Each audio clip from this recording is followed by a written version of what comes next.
ప్రస్తుతం పరిస్థితులు చూస్తుంటే ఒక రకంగా నిర్మాతలు ఒక బెట్ మీద ఉన్నారు. అదే రకంగా కార్మికులు కూడా అదే బెట్టుగా ఉన్నారు. ఇద్దరిలో ఎవరు ఈ సమస్యని పరిష్కరించే దిశగా చర్యలు తీసుకుంటున్నట్టుగా కనిపించట్లేదు. దీనికి గల కారణాలేంటి? అంటే ఇప్పుడు ఎక్కడి నుంచన్నా ఒక బిజినెస్ బాగుందనుకోండి, మనం డిమాండ్ చేసే రెమ్యునరేషన్లు అన్నీ కూడా మనం ఇవ్వగలం నిర్మాతనోడు. ఒక బిజినెస్సే దెబ్బతిని అసలు సిచ్యువేషన్ ఎలా ఉందంటే మొన్నటి వరకు చూశారు మీరు. సింగిల్ స్క్రీన్ అని, థియేటర్ల రెంటల్స్ అని ఇలాగా ఉంది.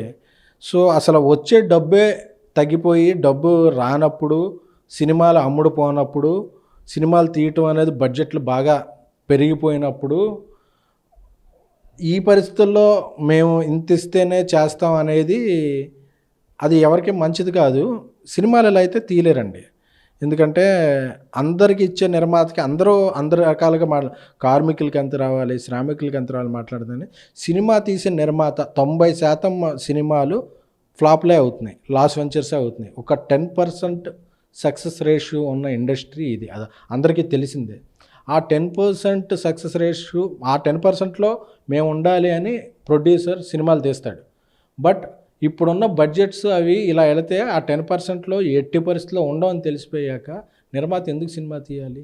అతను తీసిన సినిమా ఎవరు కొంటారు? సో అందుకనే చెప్పి నిర్మాతలు ఈసారి ఎందుకు రావట్లేదంటే ఇది ఇంక వల్ల కాదు అని తెలిసినప్పుడు, ఇప్పటికే పీకల దాకా మునిగిపోయి ఉన్నప్పుడు పూర్తిగా మునిగిపోవడానికి ఎవరు సిద్ధంగా లేరు.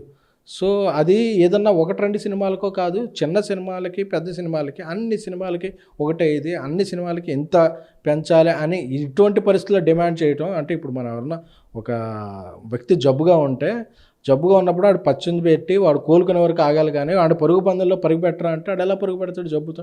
సో ఇప్పుడు నిర్మాత జబ్బు చేసి ఉన్నాడు. సో జబ్బు చేసిన వాడు పరిగెత్తలేడు, వాడు ఎఫర్ట్ చేయలేని పరిస్థితిలో నిర్మాతలు ఉన్నారు. సో అందుకని నిర్మాతలు మెట్టు దిగటం కాదు, మెట్టు దిగటానికి మెట్లు లేదు, ఆఖరి మెట్టు మీద ఉన్నాడు నిర్మాత. సో ఇది అందరూ అర్థం చేసుకోవాలి.